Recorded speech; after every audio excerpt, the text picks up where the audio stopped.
Hey guys, welcome to Traditional Bow Hunting Wilderness Podcast. This is Jason Samkoviak, and it is time to do an update on knife and broadhead sharpening. We're going to do a knife today. As a matter of fact, we are going to sharpen my Bradford Guardian 3 that I carry with me all the time. I just got back from moving into Georgia. It is filthy dirty, disgusting with tape stuff and goo all over it actually. You know, it's been used a lot down there. Opening boxes, prying things open, fixing stuff. I had to dig out my valve for my water meter. I had to actually use this to dig all the dirt and all the gravel and crap out of there to be able to get into there. So this knife has been run through the ringer. It's time to resharpen this dude. So we're going to talk about knife sharpening here and you know, sharpening knives, sharpening broadheads. We're going to break it down. I'm going to show you a few methods and I'm going to show you the one that I use the most. But first of all, you know, you got your classic whetstones, okay? This is a nice whetstone. I'll put links down below for this stuff, but this is an amazing one.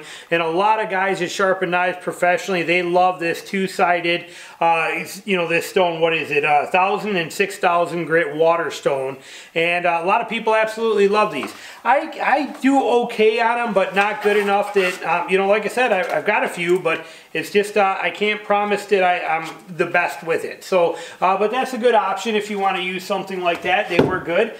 Sandpaper blocks, I built these many years ago. So you can see it's just a piece of whatever that is. I don't even know anymore. Because I built them, so I made 5 of them so long ago. I just gave the one I was using away. So it's a 4 by, you know, it's a 1 by 4, one piece of 1 by 4 wood. And it's, this is set at 9.5 inches long. So it's a piece of 1 by 4 wood. I sanded it down, and you can see I took my saw, and you can see it's not very clean in there, but I put a notch in the middle on that end and a notch on that end so that I can put these clips in here. I'll get rid of that tape measure. But because I cut them, I made those boards big enough to fit the automotive sandpaper that I buy from Walmart for dirt cheap. I got tons of this stuff in all different calibers and all different grit sizes. And I buy all this stuff right at Walmart because I get it the cheapest there. And but this size, this 1 by 4 or this 4 inch by 9 inch piece is what I wanted to fit on there. So I can take these clips like this and I put them right in those slots on that board. And then I can take my sandpaper and just stick my sandpaper right into here and slide it right in. Flip this one up, slide it right in, pull it nice and taut, and see it's flat. It'll lay flat on the ground because those are inside.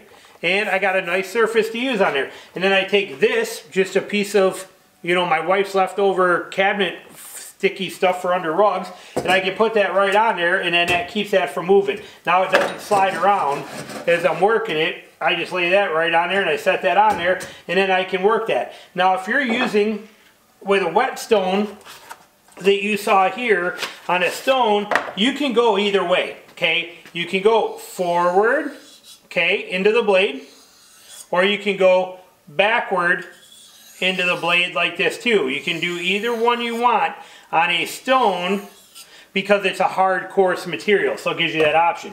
On sandpaper, you gotta go backwards or you will cut the paper. So you have to actually go this direction like this in order to do that, because if you try to go this way, you're going to start to cut into that paper. So you want to just back draw everything, okay? So it's going to be a back bladed draw like that. And that works fantastic. Keep in mind, anytime you're only going backwards, you're going to get a wire edge. A wire edge is where that, because you're going backwards all the time, you form an actual thin wire right on the front of that blade that has to come off. You'll notice my workbench has got hundreds of little marks on here. That's because after, when I was doing this all the time, I don't use this method too much anymore, but it works fantastic.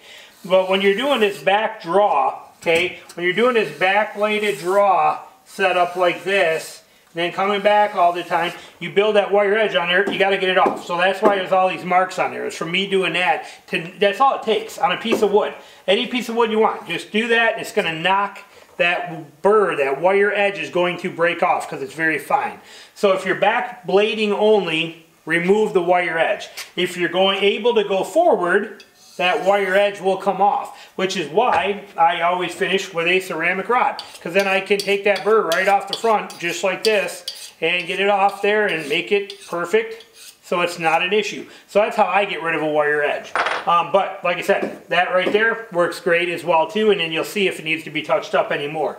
That wire edge can feel very sharp, and it may not be sharp. So you got to get that off and make sure it's gone, so it's out of there. Another system, but that's basically your sandpaper block system. Very, very affordable. It'll cost you about $3 to make them. You get all your paper clips for cheap. Very cheap, very affordable, and the sandpaper is cheap. And you can change grits. This is probably one of the most versatile ways to sharpen broadheads and knives that there is out there, because you have so much versatility in it in one swap. You could even then turn around and put, you know, you can lay your strop right on there too. Put that right on there and strop right on that too, just like that. You could even clip it in, you know, and run your strop on the same board, you know, if that was long enough and clipped in. Okay, you can buy strops in any length material you want. I don't buy pre-made strops, I buy my own. This was a 52-inch piece of 2-inch wide. This was 52, no, I'm sorry, I lied, 72. 72, this was 72 inches long. And I got it from Tandy Leather a long time ago when they actually had the stores, but I've cut it down that many times. But it used to be 72 inches long, and I make strops out of it. But you can buy pre-made strops. You can just get pieces of leather. This piece of leather is off the leather I use to make my my bowstringers from. I mean, it doesn't matter where it comes from. You can even use cardboard if you want to. This stuff here is an example. Let's take a piece of this using that same knife. But if we take and cut this off of this box, this piece of cardboard right here is an excellent strop as well too. Run it back and forth just like you would on leather. Is it as great as leather? Close. Close is the best way to put it. It is almost as good as leather. Okay, almost as good as leather. I got that nick there, that's why I'm trying to avoid that. But almost as good. But the nice thing is cardboard, like leather, corrugated cardboard has a little bit of give to it, so it's going to be precise. You can even put jeweler's rouge on this and stuff like that if you want to. If I wanted to tone this up a little bit, I can put this stuff right on here too and run this on there, which is just a you know, white compound. It's a rouge. It's a sharpening compound, okay? You can put that on there if you wanted to and run that. It's going to be the same thing. So you can do cardboard just like you would leather and not have any issues there. It's going to do the same basically kind of thing if you want to, okay, for a strop. So you got a lot of options. But that one by far being probably the cheapest, most versatile option and very easy to get good success with. When you're working with these, it's very easy to see that angle that you want to set at and then stroke that angle. Put it back over here, roll that angle, set it, and stroke. And if you wanted to be even more precise, you can take something, I don't know, I don't have any, like right here. Let's see what we got up here. For example, say I wanted to take this little nut right here. Okay, I'm just using an example. It's just a little nut. I can lay that nut on there, set my blade on it right at that spot, and go, okay, that's my angle. Pull the nut out, hold that angle, and sharpen it. Put it here, lay that nut right on there, so you can see. I just take and put that nut right on there like that, lay my knife edge on there, and see now I can set that correct angle. Pull that nut out of the way, and then I'm at that angle the whole way. When I get to this end, set that nut there. Again, I'm going to do it this way for you. Put that on there, and so it gives me that angle right there perfectly. So these are very versatile. This gives you a lot of capability, a lot of option to be very, very precise in your setup. Dirt cheap and simple to make, and very functional. I will show you how to sharpen stuff. All right, now I'm just showing you some of the different options. So you already seen the whetstone. You've seen that sander, your homemade sanding block, which works absolutely fantastic. You can also run these simple Lansky sticks. Do I got 2 in here? I got 3 in here, actually, nice. These are my favorites. These are the same ceramic rod that I use for everything. This is my favorite rod in the world.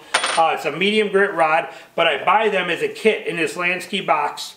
Right there, I'll put links to this stuff below, but this one gives you a 20 and a 25 degree angle. Take your rods, stick them in there, that gives you 25 degree angle right there like that. So then all you're going to do is take your knife and you're going to set this so it's flat on there, put your hand on this end so it stays, you can hold it there, nothing in front of here, don't put your thumb up here, you don't do anything stupid. That's why it's got all this room out here. You can put your hand on it here, out here, and hold it, and then you just keep your knife straight and vertical. It handles the angles for you. Comes down, comes down. I like them better when they're like this than the ones that crisscross, because this way I can work every inch of this edge and not run out when I hit the other bar. So I like this setup, but just keep it vertical. Come straight down like this, knife stays vertical, and it keeps you at that consistent angle. They work fantastic. You want 25 degree, here's 25 degree. Problem is, you get that weird angle thing in there that, like I said, this one actually works pretty good. But see here when I go to this one, see how I'm already hitting that other one down there and it's kind of a battle?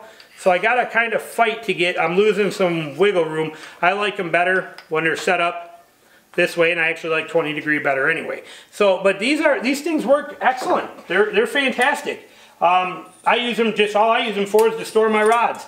See, I got 3 same ones in here, but I store rods in these ones. And there. Now I've also done some where you could put a strop right on the bottom of this, cut it to size, and glue that right on there, which I've shown that in other videos in the past too. I've got a lot of sharpening videos out there. And then you got a strop that you can run right on the bottom of this, and you can have, you know, it'll keep that from moving. Put your rods in there and you got your whole sharpening system in one. These are not very expensive. Again, I will have links to this stuff below for you. That is a fantastic method.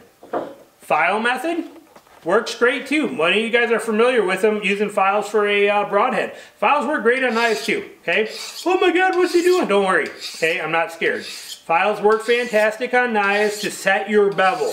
If you got a nick or you need, you know, it's been a long time and you want to set that bevel, or if you don't like the factory angle that was on there, a file will reset that. Don't go wrenching hard. Just take your time. Work it right on there. You're not going to hurt it. Okay, oh, he's going to go against the blade. What's he going to do? Yes, I am. Oh, look at that. Oh my gosh. Jeez, and he's doing an M390 knife. Oh my God, it's a $180 knife and he's doing that. Yep, I am. Okay, it's not going to hurt nothing, right? You're just setting those edges. So file does work for the hard stuff, for the rough stuff. Diamond works great too. Hey, God, want to sneeze? Hey. Whew. There we go. Diamond works. Notice how I put that knife down before I sneezed? Safety first all the time. I would hate to have that knife in my hand and stab myself. But diamond works excellent too. I don't have good luck with diamond. I think I push too hard, and diamond just I'm not a fan of diamond stones myself. Lots of buddies that use them and they work absolutely incredible, and I'll never knock them, but I personally don't own diamond anymore because I can't do very well with it. But then the other one is just using a simple ceramic rod, just like this, okay, and just run it right down this thing. Yes, you should have a guard on there if you want to. I probably got that in my other kit, which is buried under there. I'm not getting it out of my processing kit. But this works fantastic too, which is how I usually do my final edges. And then you have the belt sander. Belt sander is before we get into stropping stuff, but belt sander is a fantastic tool as well. I can slide all this stuff over. I can take this belt sander. You can see I got belts that I use in all different grits here. I'll put a link again for this stuff down below. Your belt sander will come with a cute little guard here and a guard on the side. I take all that off because I'm changing blades or changing belts all the time. But I can take any one of these. I don't care what is this one here. We'll give an example. This is a 240 grit. They are arrow directional, so make sure you put them on. See, they have an arrow in there. So I set it on here like this. Stick it on there. Come on. And there we go. Got belts on and set. And now when I turn this on, it's going to spin around. I'm going to take my knife edge. If I want to use a flat grind, I'm going to go against where this bar is right here. See, if I push against there, it's flat and doesn't move. If I wanted to do a convex edge, I could push against here and you can see that flex in there and it'll bend around that edge, creating a convex edge. So I got options on there. I'm going for the flat. So I'm just going to put that on there, set it the angle I want, come in, touch the blade, pull back, and then roll at the tip. Don't try and pull across the tip this way or you're going to ruin the tip. You roll with the tip of the knife like that, and you do both sides. And then we're going to and I'll show you that. Then I'm going to show you how to tell when you're sharpening, what you're going to do. So if I put on, always wear safety glasses whenever you're working with a belt sander. I'll fire this up, and I'm going to do one side and show you here.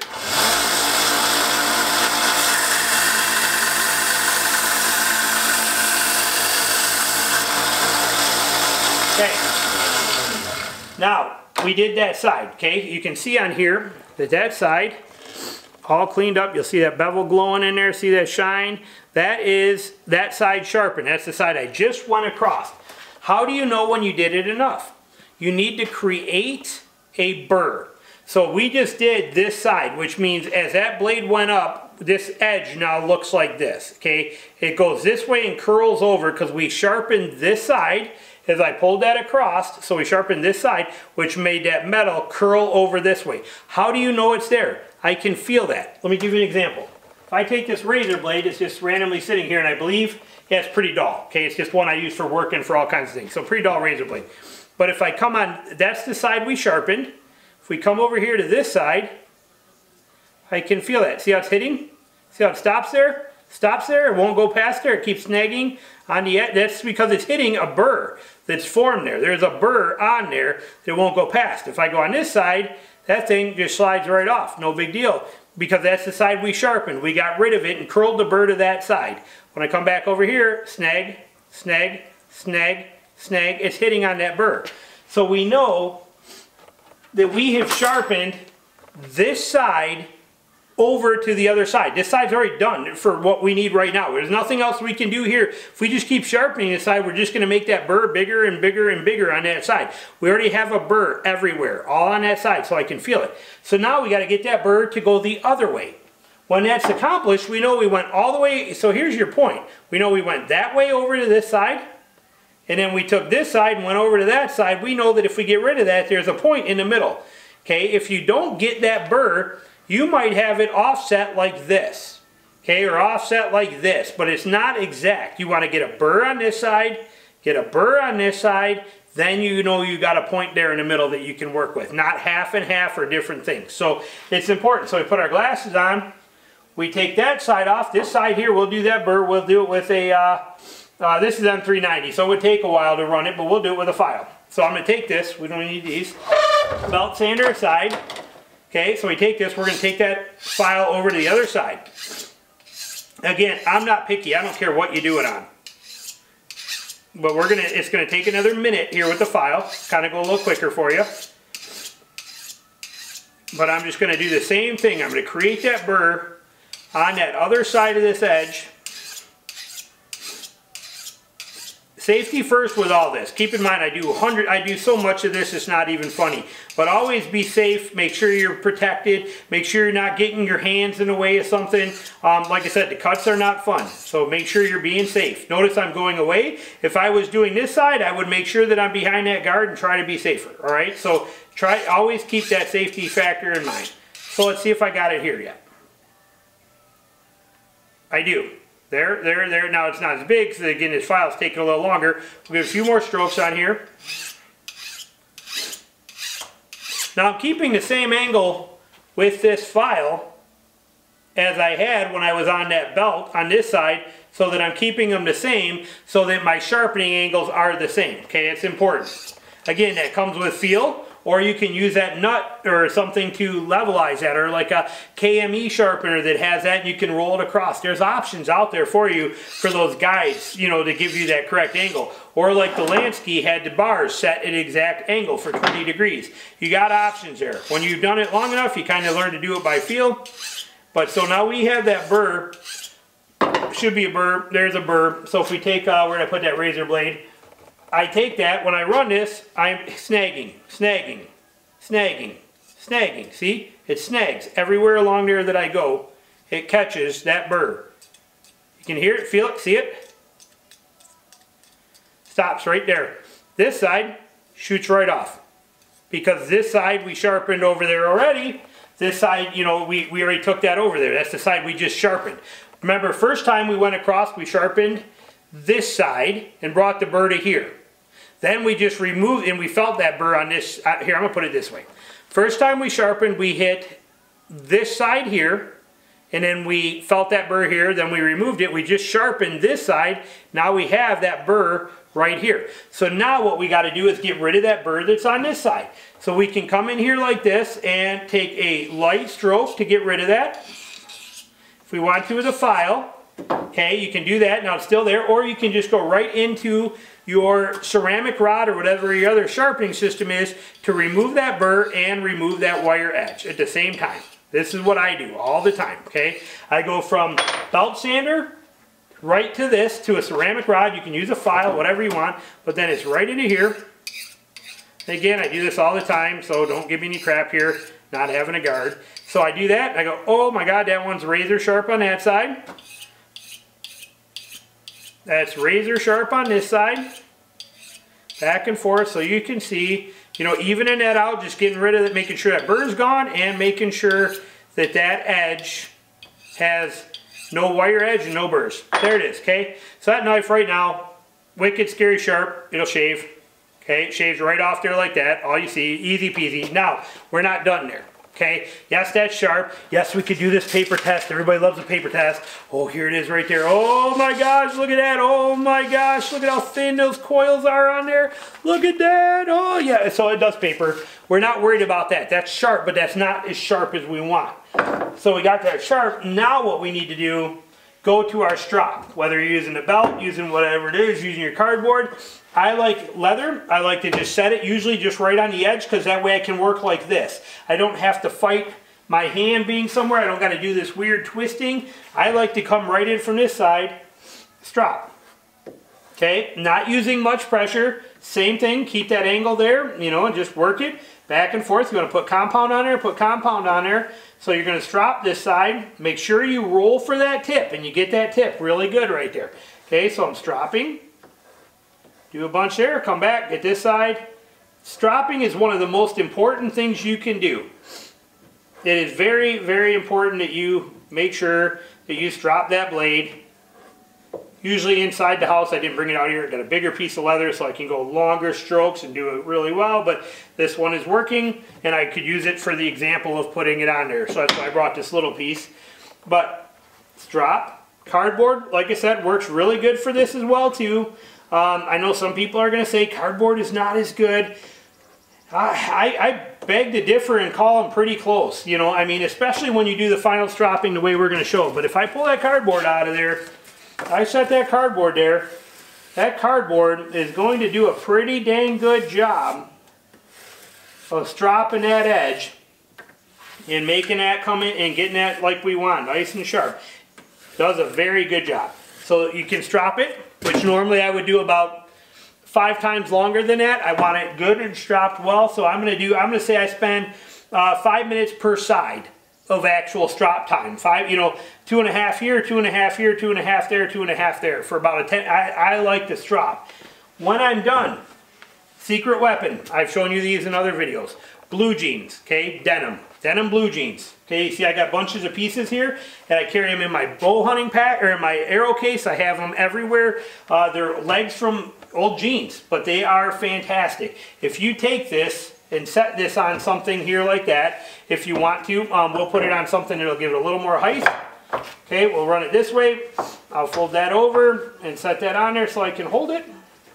Usually I do this right on my leg, but well, I guess you can see my leg. Okay, so we're good. I thought maybe it'd be out of the frame. But if I take that out, so if I take my leg, moving the crap out of my pocket here, and I set that there, I pinch that off right there like that, set it, and then I run this back and forth just like this. I'm not coming at me, I'm just going away, okay? I'm stropping it on this blue jean denim, okay? Stropping on this denim. Strop the tip, strop it. I do this with my broadheads, I do it with the knives, I do it with everything. I've shown you this in other videos.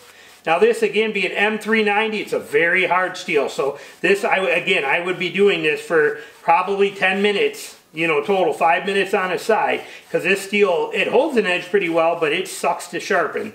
You know, it takes a long time. But here your leg is giving a little bit of give to it, okay? You got a little squish in there, which is really stropping and working that around. Come around to this side, do the same thing. Again, just be safe, take your time. And get that tip real well. Get all of it. And again, I would spend more time on this. But as you're doing this, you are really, this is the bread and butter of it right here. Nothing will put an edge, a more serious edge on it than this denim will. I promise you, it's the best final strop thing you'll ever do. And it works incredible. So there's that on there. So you do that. Now we got a scary, whoo, look at that, peel that stuff right off. Where you at there? Look at that, peel that stuff right off like nothing, like butter. Your paper test if you want it. There's going to be nothing sharper out there. I mean, it's just, it's on, look at this. Look at what I'm doing here. Where you at? Okay, I mean, look at this stuff. Okay, I mean, it's just, it's insane how sharp you can, you know, what I can do with this. I mean, look at that. It's just, it's unbelievable. The sharpness level you have of this. So yeah, I could sit here and I could do the, you know, sharp tests and cuts and all that stuff all day long on here. But point being, razor sharp. And in the field, if you need to, or every once in a while you want to touch it up, take that strop, that, you know, just, this will put it right back together. You'll be amazed what this denim can do. So now we have a perfectly razor sharp knife. And if you'll notice, I have all this stuff here, which is great, but really we sharpened this knife with a little ceramic rod and a little file. That's all we really used for it. I did this as an example, but you saw me do the other side with a file. So you don't need a lot of crazy stuff. You don't need to buy expensive sharpening systems. You don't have to spend a lot of money on it. This is not a complicated thing. Takes a little while to learn the angles. That's the important part, is that you have those angles understood on here. So you are looking for, when you set that on there, you want to make sure that your angles are consistent. If you got one angle that you're doing on that edge is like this, and you have the other one like this, you got a problem. If you got one that way and one this way, you got a problem. You need both of them like this to come to a perfect point that can be sharpenable. You get this weird combo and it doesn't work very well. So make sure that you can take your time and get those angles correct, and then it's going to be smooth sailing for you, and your broadheads and your knives will be perfectly sharpened. Like I said, this one was very dull. After all the abuse and everything I did to it, and now it, you know, in just a couple minutes, that is wicked scary sharp. And this is one of the super steels that is a nightmare to sharpen. And you saw how quickly we actually did that. It's a very hard steel. It's a great steel. Not knocking M390, but I'm just saying it's a tough steel to sharpen. And you saw how quick and easy that was. Now the file made that a lot easier. Belt sander made it easier, but there you go. That's sharpening. That's sharpening 101, 102, 103, 208, and 306. That's what it is. Don't overthink it. Don't overprocessize it. Don't get too carried away with it. Find a way to set those bevels. Set one bevel over this way until you feel it. Set that other bevel over that way until you feel it. Get rid of that so you got a point together. Even that point out and remove the wire edge on there. Strop. Strop. This is the most time-consuming part, most important part. You know, setting those bevels is, on most knives and broadheads, doing this work is about 3 minutes. And then you're looking at about 10 minutes. You know, you're 3 minutes with the stones and with the rod, 10 minutes with your strops, 5 minutes with your last final one, and that stuff is scary sharp. Some of you guys will shorten that up, some of you guys will modify it, but you notice out of that 15 minutes of that perfect blade I'm talking about, and again, I'm saying this as a novice and how long it might take you to hold everything right and make your strop strokes perfect. But, you know, out of 18 minutes of sharpening, if we said it was 18 minutes, 3 minutes of it was using stones and sharpening stuff. 15 minutes of it was stropping and fine-tuning. Let that sink in as you're sharpening your next stuff and watch the difference that it comes together for you. So thanks for watching. I will have links for all this stuff down below for you to make it easier, and we'll be back with another one soon. Thanks.